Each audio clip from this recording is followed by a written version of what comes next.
Why a toddler is always bored is because you are accidentally conditioning their brain to crave dopamine hits that no toy can satisfy.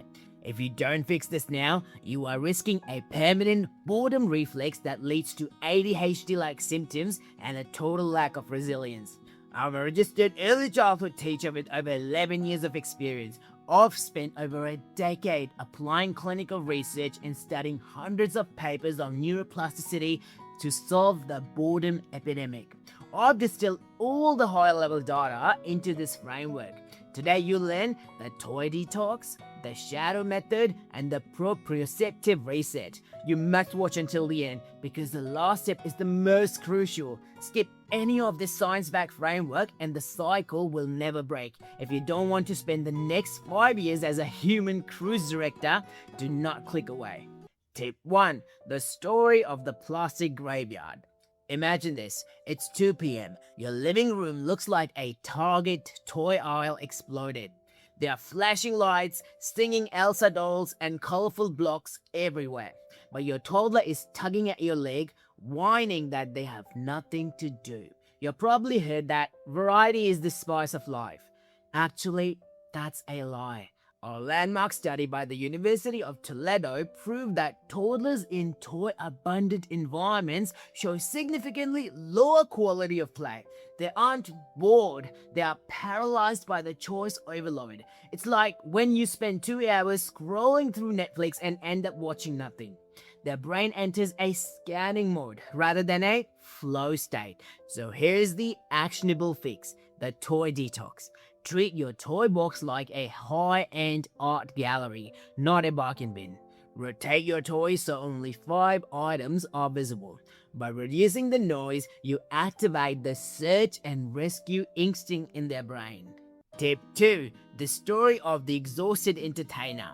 Have you ever wondered why Steve Jobs and Bill Gates strictly limited their children's use of technology? It wasn't just about screens, it was about protecting the executive function of their brain. Imagine this, every time your child sighs, you jump in with a new activity. You are effectively acting as an external prefrontal cortex. But here's the danger. If you keep fixing their boredom, their brain never learns to produce their own creative sparks. You are essentially teaching them that boredom is an emergency rather than a precursor to genius. So here's the actionable fix, the pause and pivot method. Next time they complain, don't offer a solution. Instead, start a high-value task yourself like folding laundry or kneading dough and ignore them. This creates a social vacuum. Eventually, their brain's default mode network, the part responsible for creativity, will kick in and they will find a way to join you or play alone. I spend my days teaching children and mentoring other educators and scouring academic journals to bring you this value for free. If this has helped you so far, please hit the like button. It costs you nothing, but it means the world to this channel's survival. Tip 3. The wild child. A child who is never allowed to fail will never truly succeed. Imagine this, you see your toddler trying to climb the back of the sofa.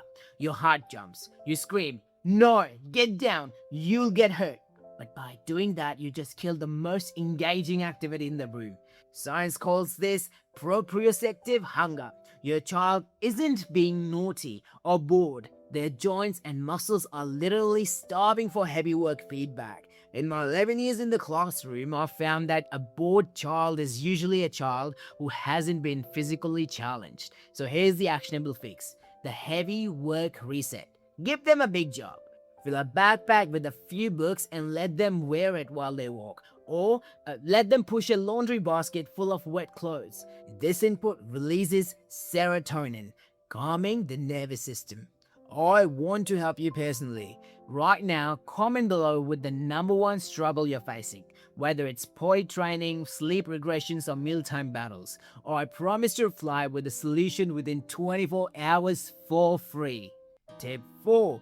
The forbidden tool. Did you know that safety first might be making your child bored first? Imagine this, you're in the kitchen using a real knife and your child is nearby with a plastic blunt toy version. They throw the toy away in 10 seconds. Why? Because the brain is hard-coded to ignore things that have no real-world utility. This is known as the utility gap.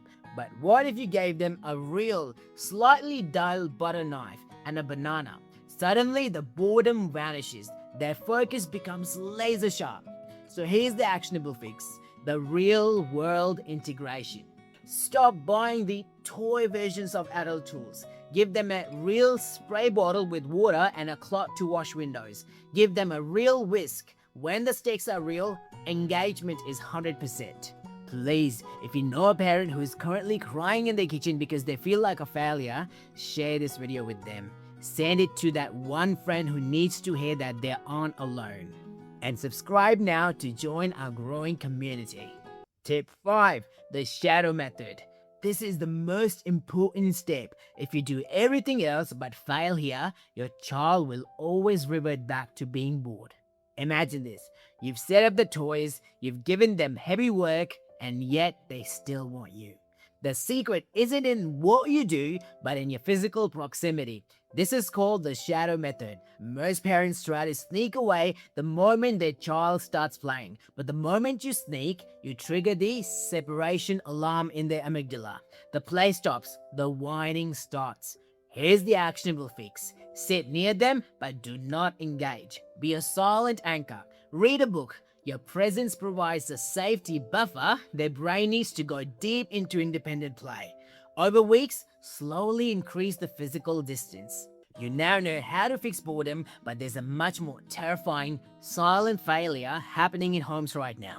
Did you know that there's a specific linguistic frequency that, if missed before age 7, can actually cause your child's brain to deafen itself to the sounds of foreign languages?